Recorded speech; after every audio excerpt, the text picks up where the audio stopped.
Many thanks for that kind introduction, and hello to everyone in California and North America. I wish I could be with you in person. Almost 5 years ago, I was invited to speak at Sophia Lodge in Greensboro, North Carolina. Having been seated, my neighbor, the Deputy Grand Master, informed me in a low voice that the lodge ritual, like that elsewhere in North Carolina, was modeled on that used in England in the early 19th century. But much to my surprise, before the lodge was opened, the master asked the senior warden to order the deacons to take the word from each of those present. And as the deacons walked the lines to receive the whispered password from each attendee, I was grateful that I'd recently visited Dublin and knew what was required. But rather than focus on my potential embarrassment, the more important point is this: North Carolina's Masonic ritual was not from 19th century England, but had Irish and ancient roots that dated back to the mid-18th century. And that is true for most of American Freemasonry. Now, the differences between English and Irish ritual are not that great. We might have a chance to discuss them later, but in fact, much of Irish ritual is based on 18th century English ritual. Nonetheless, there are differences. And this got me thinking about the nature of American Freemasonry and how and why it developed as it did. The first Freemasonry in America was initially in coastal towns and trading centers, principally in Boston and Philadelphia, Charleston and Savannah, places with strong trading and social links to England. And it later spread to and took root in other similar centers across the 13 colonies, and the number of members rose substantially. But an equally important Masonic development took place from the late 1750s and 1760s. And this has to do with the migration of the Irish, both from England and from Ireland itself. When one pictures the Irish diaspora in America, the quintessential images are those of a Boston policeman or Philadelphia firefighter, faux Irish bars, the Chicago River dyed green, and St. Patrick's Day itself, marked by green and white parades in cities across America. These images are a testament to the more than 4 million, mainly Southern Irish Catholic migrants who dominated 19th and 20th century migration to the US, and whose legacy resonates today. But the pattern of 18th century Irish migration was fundamentally different. And it's this that we're talking about today.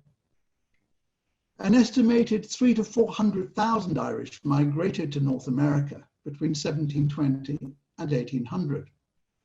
They included Catholics, Quakers, and some Anglicans, but most, well over 3/4, were Protestant Ulster Presbyterians, Scots-Irish, with a wholly different backstory to the Southern Irish who now epitomize Irish America. Although the number of 18th century Irish migrants is modest when compared to the millions who arrived in the following 2 centuries, it is significant nonetheless, and was equivalent to 10% or so of America's white population, which in 1790, at the time of America's first census, stood at around 3.2 million. It's also important to note that in the 18th century, the Scots-Irish population was not spread evenly across the 13 colonies. Scots-Irish migrants gravitated towards specific regions, especially Pennsylvania, West Virginia, and the Carolina Piedmont, the upland plateau between the Atlantic coastal plain and the Appalachians. And in those areas, they comprised half the local population and often more. The Scots-Irish were the descendants of the lowland Scots who had been encouraged to colonize the plantation of Ulster in the 17th century, a process that began under James I in the early 1600s and continued through to William and Mary in the 1690s. As Presbyterians, they were subject to laws which restricted their legal rights. But despite what is often claimed, The mass migration of the Scots-Irish from Ireland in the 18th century was not due solely or even mainly to religious and political discrimination, nor was it solely a function of the famines that racked Ireland decade by decade, although both these factors played a role. The main drivers were growing financial hardship, a result of rising land rents and British anti-Irish trade legislation. But the most important was the pull of better economic prospects elsewhere. In the 18th century, Ireland's exports lost unrestricted access to world markets, and the tariffs, the excise duties, and the compulsory routing of goods through British ports made Irish agricultural and manufactured exports uncompetitive. This was an intentional effect of British trade policy, and it was highly effective. The impact fell particularly harshly on Ireland's dissenting Protestants, and especially on Ulster's Presbyterians, the Scots-Irish, a mix of aspirational middling and lower middling tenant farmers, tradesmen and artisans, and a scattering of larger landowners. The economic effect was so severe that between 1720 and the end of the 18th century, as many as half of Ulster's Protestant population chose to migrate, as indeed did many from Dublin, Munster, and elsewhere. An obvious destination was England, especially London, which attracted a large proportion of Irish emigres, many of whom used it as a staging post before leaving for America. As a result, London's Irish community was substantial. Estimates vary, but in the 1750s, the London Irish numbered in the tens of thousands, probably around 40 to 50,000. Now, although the London Irish were dispersed across the capital, large numbers congregated in the slums of St. Giles, then known as Little Dublin, and in St. Martin's, nicknamed Porridge Island, and in the crowded alleys, courts and lanes to the east of the City of London, where Rosemary Lane and the Ratcliffe Highway stretched from the Tower of London to Wapping and the London Docks. For those with poor or no education and narrow skills, life was tough and work at best irregular and poorly paid. And even when wage labour became more common in the second half of the century, conditions were sweated, with many forced to call on parish funds and charity to supplement their earnings. But despite the barriers, a significant minority climbed the economic ladder. The number of Irish artisans and Irish-owned businesses expanded, as did those entering the professions, with many prospering and breaking free from poverty. And it was from this layer of aspirational London Irish that ancient Freemasonry was born. Let's look at ancient Freemasonry. There's a reason that Irish migrants formed or joined ancient Masonic lodges. The vast majority were excluded from English Freemasonry. The schism between Irish and English Freemasonry was real, not contrived, and was principally a result of social hostility. Differences in Masonic ritual were put forward as the ostensible reason for the division. And in 1758, the Grand Lodge of Ireland ceased fraternal relations with the Grand Lodge of England, by then pejoratively tagged as moderns. And Ireland recognized the ancient Grand Lodge as the only legitimate Masonic authority in England.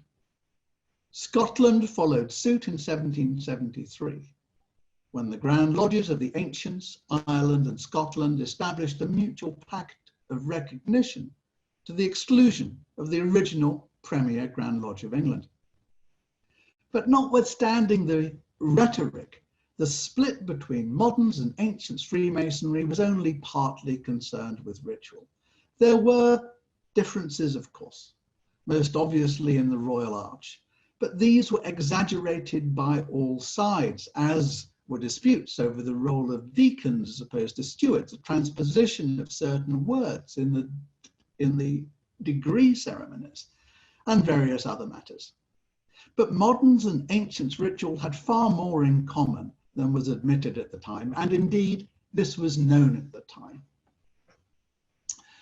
The more significant conflict between the moderns and ancients was social, because many English Freemasons then viewed Freemasonry as a relatively elitist activity and wished it to remain so.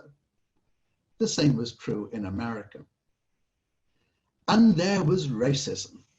Almost without exception, the 18th century English elites disdained and disparaged Ireland and the Irish.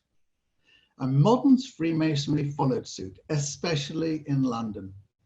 Expatriate Irish Freemasons were disparaged, and many who asked to join English lodges were refused. There were several reasons, including a contempt for Ireland, which was considered a backwater. But perhaps the greatest concern for London Freemasons, and it was a real concern, was their belief that the thousands of Irish emigres pouring into London posed a threat, indeed threatened to overwhelm their charitable funds. The position was made clear at the core of the Grand Lodge of England, with the Moderns Grand Secretary, Samuel Spencer, reportedly telling an Irish supplicant that you're being an ancient Mason. You are not entitled to any of our charity. The ancient Masons have their own lodge at the Five Bells in the Strand, and their secretary's name is Dermot. Our society is neither arch, royal arch, or ancient, and you have no right to partake of our charity. Spencer developed his arguments against ancient Freemasonry, and the Irish in particular, in a pamphlet published in the mid-1760s, A Defense of Freemasonry. His description of a 3-hour lecture by a red-hot Hibernian drips with sarcasm, as does his account of the initiation of a Sudan chairman who, to poor to settle his fees in full, pays half in cash and half via an IOU. The pamphlet goes on to denigrate the ancients as a disgrace to society. But Spencer's description of the London Irish and of ancients' Freemasonry was a caricature. The ancients' membership records and minutes suggest, indeed they confirm, that its members shared a common desire for social and financial betterment and a wish to participate in polite society. And exactly the same attitudes were present across the Atlantic in America, where from the late 1750s, ancient Freemasonry began to capture the new American zeitgeist. Now, I should say at this point that both in England and in America, ancient Freemasonry was not for the poorest in society. Initiation and membership fees and obligatory charitable contributions were set at levels that were far too high for most working men, and those unable to fund the costs were obliged to resign or expelled for non-payment. But for those who could afford to join, there were multiple reasons to remain.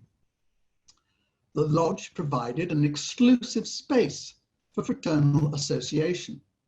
It afforded an almost spiritual experience, and it offered multiple opportunities for self-improvement, including networking amongst like-minded members, a forum for local democracy, and a chance to gain experience in public speaking and debate.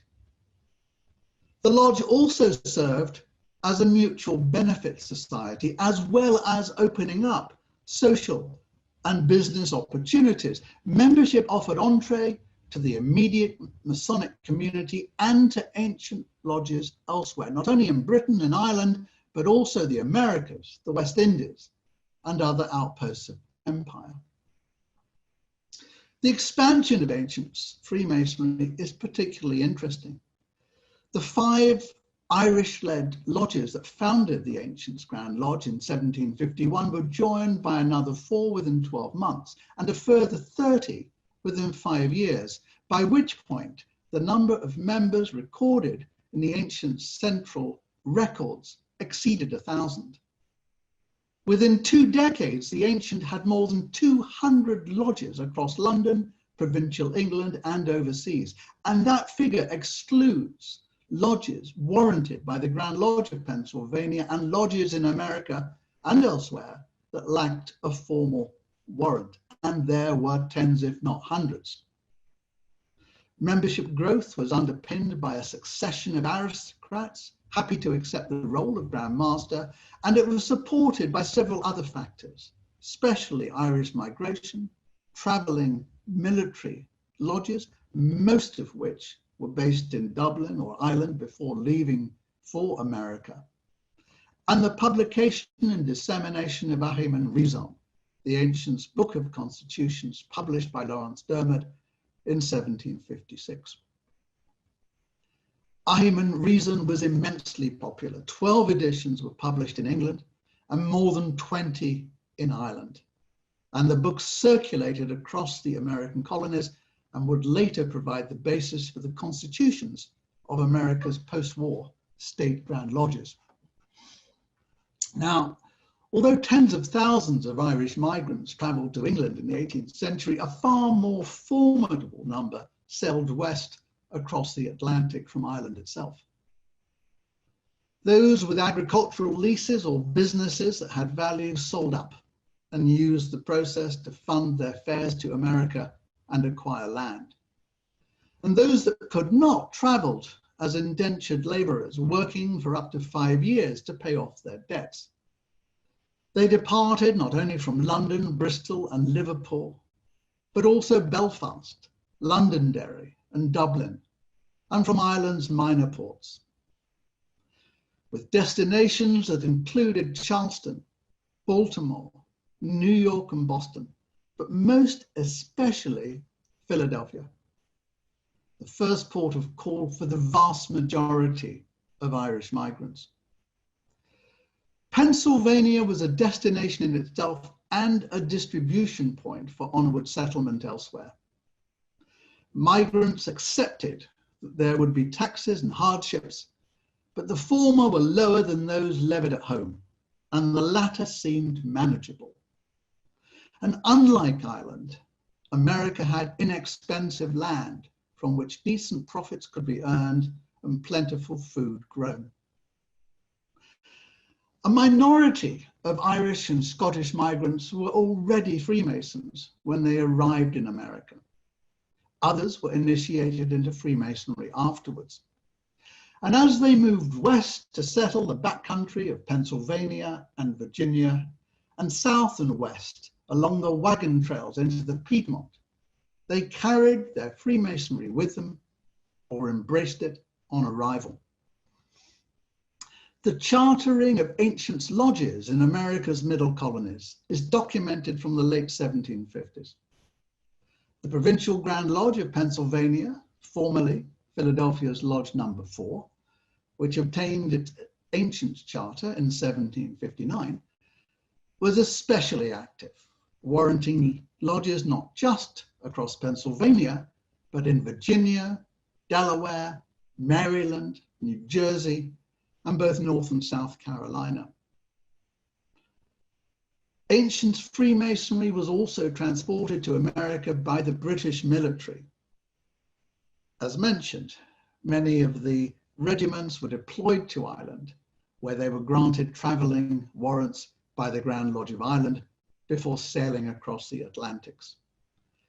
Other regiments received warrants directly from the Ancients' Grand Lodge in London, which was keen to encourage America's right worshipful and very worthy gentlemen to join its version of the craft. And as I've said, still more operated without a formal charter. Across the Piedmont and in North Carolina in particular, the establishment of ancient lodges marked the path of Scots-Irish migration and the southern and westward development of America's frontier. There are many examples, and I've written about tens of them, but they include the old Cone Lodge in Salisbury, Phalanx Lodge at Charlotte, each of which was established in what was then the vanguard of Western settlement by Scots-Irish migrants who had traveled across the Atlantic and then from Pennsylvania through Virginia, southwest along the Great Wagon Trails.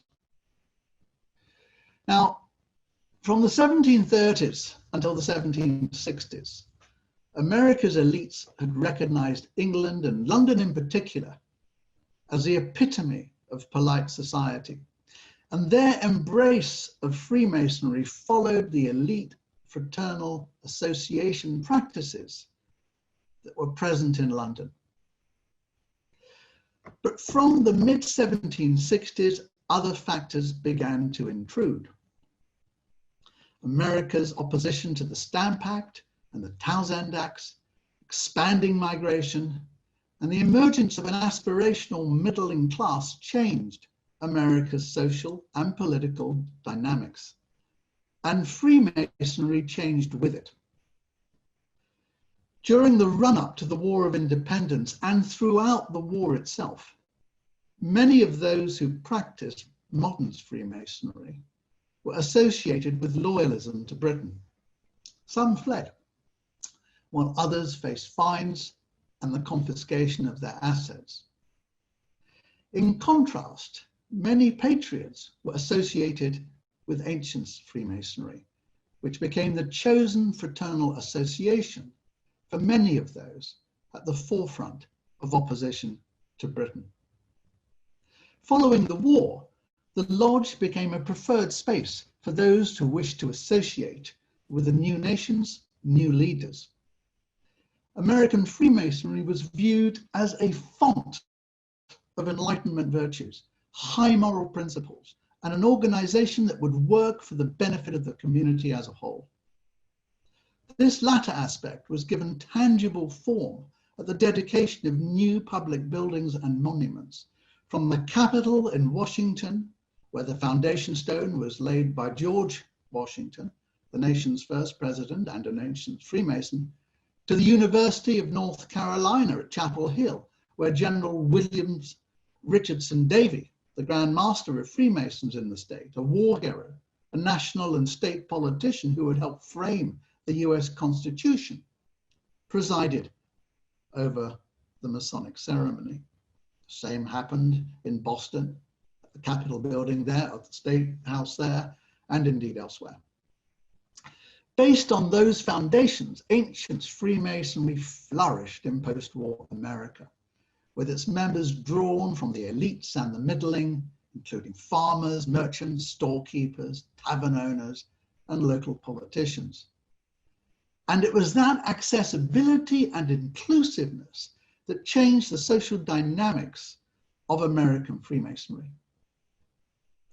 Unlike the moderns, whose lodges had restricted membership to the elites, the ancients opened Freemasonry to those of lesser social distinction and sourced members from across the social spectrum. At the same time, ancient Freemasonry claimed a history that dated back to time immemorial and followed an approach laid out by the London Irish some 4 decades earlier. The organization provided charity and mutual assistance, and it emphasized the spiritual aspects of Freemasonry, all of these factors of key importance on the frontier.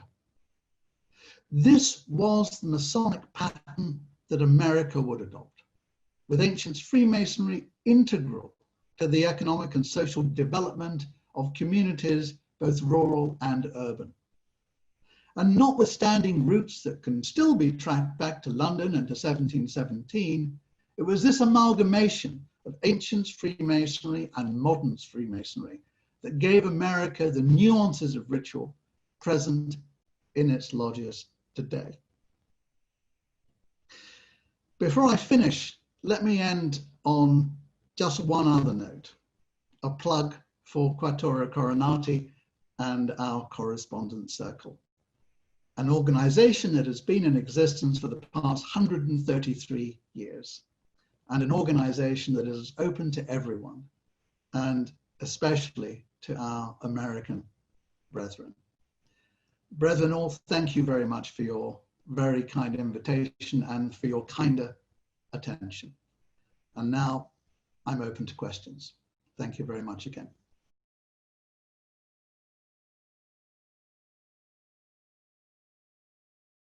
It is absolutely correct that many of those involved with the establishment of the first Grand Lodge in 1717 and its development through 1720s and 1730s were rationalists, were scientists, were Newtonians. The most obvious example of this, of course, is Desaguliers, who was a proselytizer for Newton, who was a fellow of the Royal Society, whose whole approach was based on scientific rationalism. And we see this borne out in the ritual of that was adopted and developed in the later 17 teens and in the 1720s. But it was also present in ancient Freemasonry. The core of the ritual and the core of the constitutions did not alter. So we're looking at factors that are more nuanced than more substantive. So is it true that it was more scientific? Yes. Were the ancients more spiritual? Yes, but to a degree, as opposed to wholesale, if I can put it in that way. The ancients emphasized their spirituality as a means of differentiating themselves from modern Freemasonry. But it was a question of degree, if that's not too much of a pun. And by the end of the 18th century and into the 19th century, particularly, of course, after the Union, the two approaches are combined. And that remains the case today.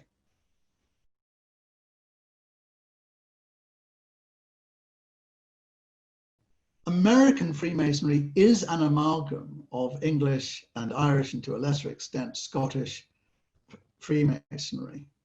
But what defines American Freemasonry today is actually not its English, Irish, or Scottish roots, or indeed its French roots in certain cases. It's Preston Webb. And Preston Webb developed a new form of Freemasonry, which set in stone, in my view, quite unfortunately, Masonic ritual. Now, if England had had more sense, if George III and his government had had more sense and said to America, look, guys, you're quite right, no taxation without representation. We'd like you to establish your own parliament. We'll control your foreign policy. Because, you know, we think it's sensible. We have a big navy, we have a big army. We'll help you with trade because, you know, this gives us one of the biggest trading blocks in the world. We'll work with you and support you. I think in those circumstances, American Freemasonry would very much have followed the English route. Now, what that English route would have been, I'm not sure, because as England expanded, Irish and Scottish and English Freemasonry became this amalgam that you see in areas such as the Indian subcontinent or in Australia, where a lodge building will be shared by English Masons, Irish Masons, Scottish Masons. So I'm not sure I can answer this question in a meaningful way and in a short space of time. I do love it as a question. It throws up all sorts of speculations. But to cut the answer short, I suspect it would be both different and the same.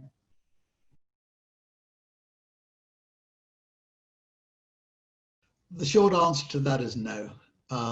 What Preston Webb did was to develop a construct, partly for their own benefit. The ritual was promulgated by people who would earn money, either through the sale of books or the sale of other related material. It was developed in a political environment that was influenced by the Morgan affair, as indeed was much of American ritual. And today, yes, there are similarities between English, Irish, and American Freemasonry, but English and Irish Freemasonry has evolved. And I think this is one of the most important differences. In England today, there are at least 14 different types of ritual, and it does vary. In America, with the exception of Pennsylvania, really there's Preston Webb. And a lot of what Preston Webb contains is in some ways misunderstood. I won't say wrong, but to give one example, just one example, that of the three distinct knocks. Preston Webb states very clearly that in each degree there are three distinct knocks, and in most American states these three distinct knocks are the same distinct knocks in each case. I won't say what they are, but you all know what they are. In English ritual, there are three distinct knocks, but each knock is distinct. So the tiler outside the door of the lodge is aware of what degree is being worked in the closed lodge. I've been in American lodges where the door to the lodge has remained open, which rather defeats the purpose, so that the tiler can see what is going on within the lodge. If Preston Webb had been more specific, I'll use that word, about which three distinct knocks should be used in each of the three degrees, there wouldn't be any need for that. So Preston Webb set in stone certain parts of Masonic ritual, which are either, as I say, incorrect or at best have been misinterpreted and misunderstood and misapplied by many states. I think that's unfortunate. If you look at how ritual developed, not just in the 18th century, but in prior years, it developed in an oral tradition in which it was passed down, which meant it varied lodge to lodge, town to town, region to region, country to country. And that, to my mind, is a good thing. It makes for interest, it makes for comparison, it makes for thought, if you will. Whereas a stultified form of ritual, I think, misses out. Now, you can take that as a personal view because I know this is extremely contentious. But one of the greatest pleasures in Masonic life is visiting different lodges in different countries and experiencing the different ritual. And if you stay within a single state, that is a significant loss.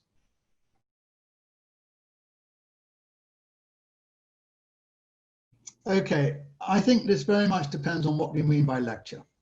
And we have in English ritual what are called the traditional histories. So for example, an explanation of the tracing boards, an explanation of various events that occur in the lodge ritual in the first, second, and third degrees. Now, although emulation ritual and other English and indeed Irish rituals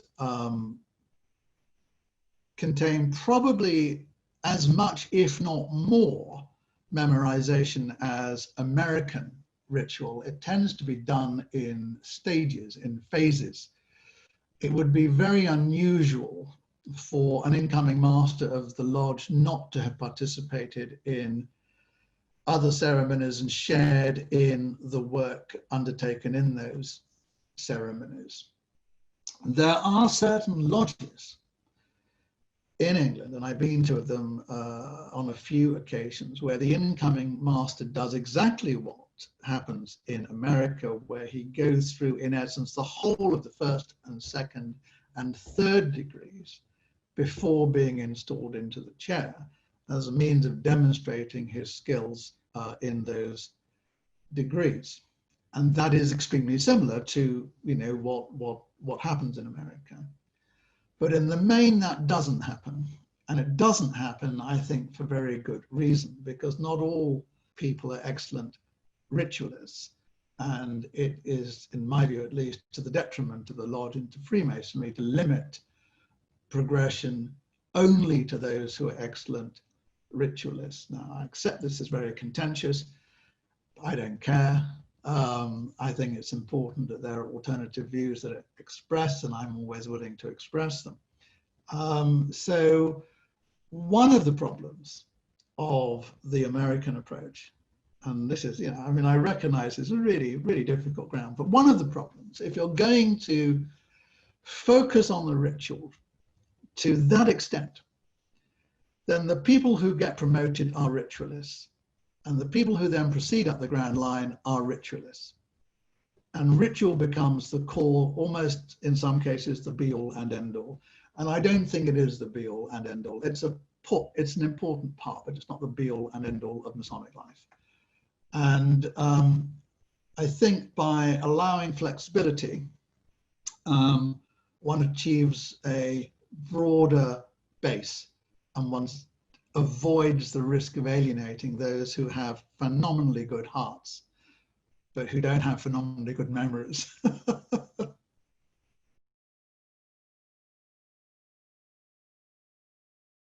No, I wouldn't actually. I would say that the ancient Grand Lodge's enduring legacy is its promotion of accessibility and broadening of intake.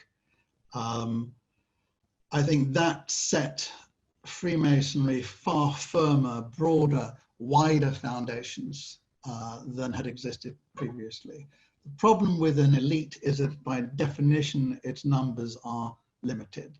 The advantage of the ancients was they looked beyond that to broaden their approach and their intake, and that really was fundamental to Freemasonry's success. I don't think that Freemasonry would have survived in the form that it enjoys today if it had been limited to a small number of people and was regarded essentially as an elitist organization. I don't think the ancients have driven ritual.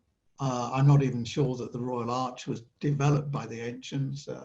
Its history isn't really known, but there are elements that suggest that it actually came from Scotland, and indeed its operation was again financially driven.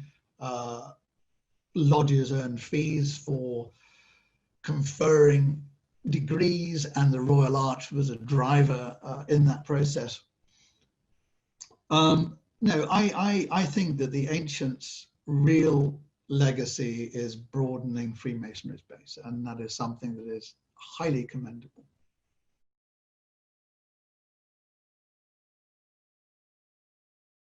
Cast your mind back, 250 years, thousands of miles from home. You're on the frontier. You're looking up at the Appalachian Mountains, the Blue Ridge Mountains. Times are tough. They really are. You've traveled on a wagon train down through the backlands, and there you are. What do? Well, you're trying to develop a homestead either on your own or with your family. What are your concerns? Your concerns, partly economic and partly spiritual. And one of your major concerns is that mortality rates are very high, life is short, and you don't want to get buried in an unmarked grave and be forgotten. This is a religious time. So what do the Masons do? One of the first things that the Masons do when they establish a presence in a town is they open a Masonic cemetery. And a Masonic cemetery is a characteristic of almost every town, large and small, on the frontier. And not just east of the Appalachians as you go west, right the way through across to California. to Washington, to Montana, to Oregon.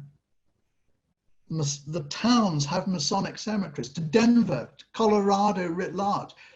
They have Masonic cemeteries. They provide a sense of purpose and well-being and spirituality for their members. It is a mutual benefit society. The big difference, perhaps the biggest difference between moderns and ancient Freemasonry, was that charity was obligatory in an ancient lodge.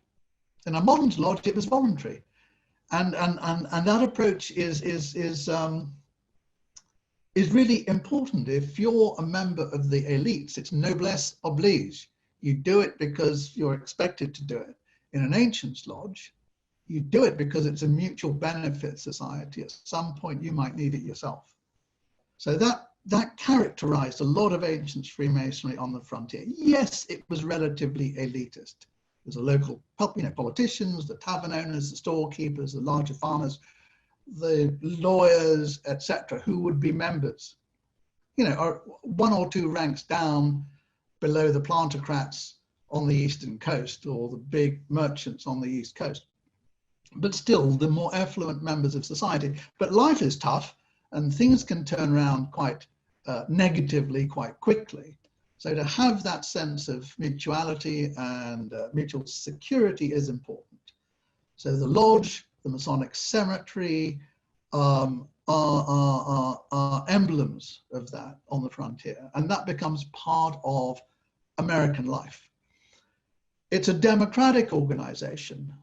There is genuine election of officers and so on and so forth, something that is not really present in pre-independent society. Of course, there are elections in America.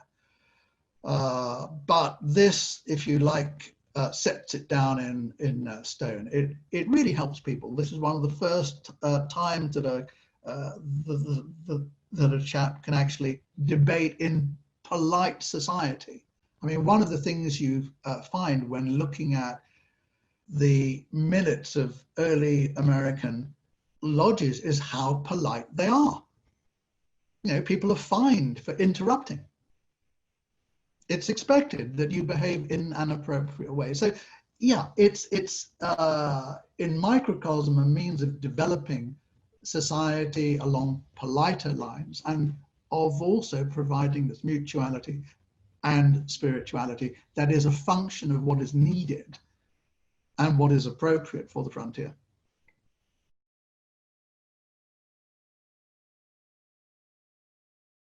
I think arguably it's a better approach in America. I think that one can not only achieve more locally, but it has that much more meaning, that much more tangibility, if you will. And the thing I enjoy and appreciate most about American Freemasonry is that very real connection that American Freemasons have to their communities. It's absolutely fundamental to the way American Freemasonry works or should work. And I think one loses that connection at one's peril.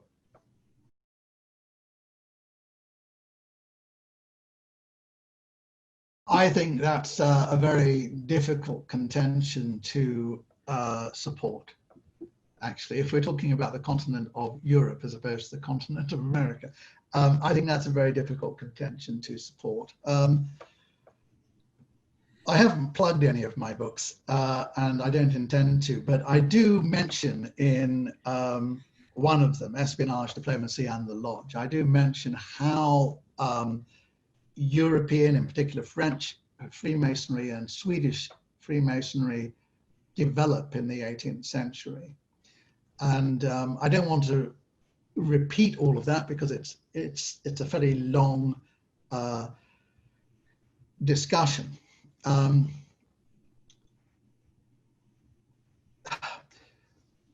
I think one of the issues here is with the definition of what is original ritual. And I'm not sure there's any such thing. if I can put it that way. English ritual in the 1720s was oral. There are exposés that demonstrate more or less what happened. There are exposés elsewhere. One can look at Philadelphia Freemasonry today and see to a very large extent what took place in the 1760s, because it hasn't changed that much. One can look at Swedish Freemasonry that was developed in the 1780s, and that has remained untouched virtually entirely through each of its 10 degrees. In Europe, in France and in Germany in particular, the ritual was developed really artificially from the 1730s onwards to appeal to its European aristocratic audience. So when you look at how it developed and why it developed, and then you take it further and say, well, what influence did that have on the Scottish Rite and on other rites? You're looking at a process that was driven by factors that had very little to do with Freemasonry. Again, I don't want to go into it in detail. I mention it, as I say, in Espionage, Diplomacy and the Lodge. I was also going to give a talk at UCLA in April this year before going off to do a 2-week tour of California that dealt specifically with this point. The development of, if you like, esotericism within Masonic ritual, or I mean, I wouldn't even call it Masonic ritual. Let's call it in ritual in bodies associated with Freemasonry. Let me say that. It is a complicated area. There are a variety of views. It's something that is, I think, sensible to discuss and debate in person rather than in this sort of format. So perhaps I can leave it like that.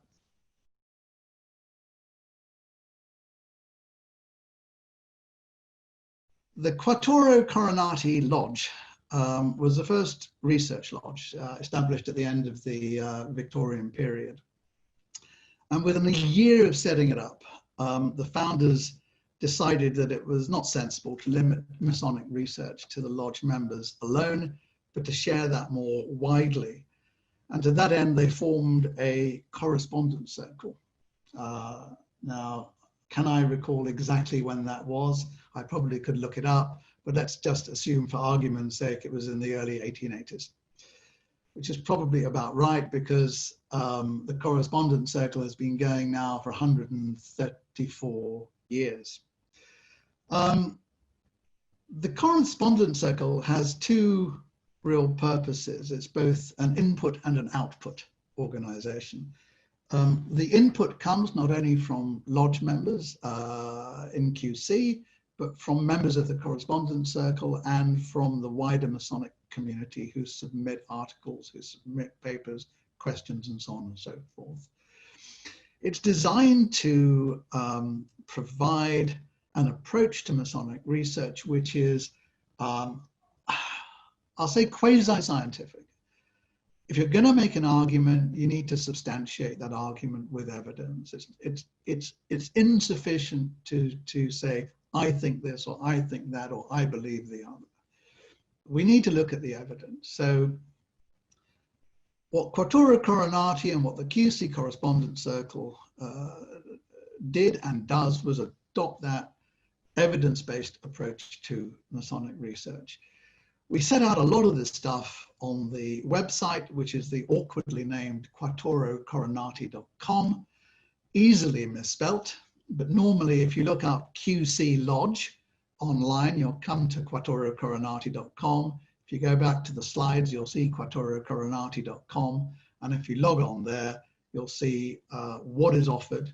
The most important, I guess, is the annual transactions of the lodge, which is normally between 300 and 400 pages of Masonic papers, notes and queries, and so on and so forth, written to an incredibly high standard. It is the, I mean, notwithstanding Brent and my friends, in Herodom, it is still the premier Masonic research publication in the world. I mean, it really is quite extraordinary. And the fact that it's been going for 133 years is equally extraordinary. So that's one of the things which we produce. We produce assistance with research, the website, of course. We hold conferences, we have seminars. We have local secretaries, our representatives across the world, including indeed, of course, in California, where you, Mike, and Adam are part of our network of representatives. Our aim is to instill a desire for Masonic research, to promote Masonic research, to assist with the development of Masonic research, to do so on an open, accessible basis. We don't want to restrict this to England, to Europe. This is something that's open to everyone, and it gains from being open to everyone. We share ideas. People have different perspectives, have different outlooks, and it's by combining those that we reach a truth, or at least we progress towards one. So, yeah, it's a very worthwhile organization. I've been involved with its management and operation for, I can't remember, maybe 6 years now.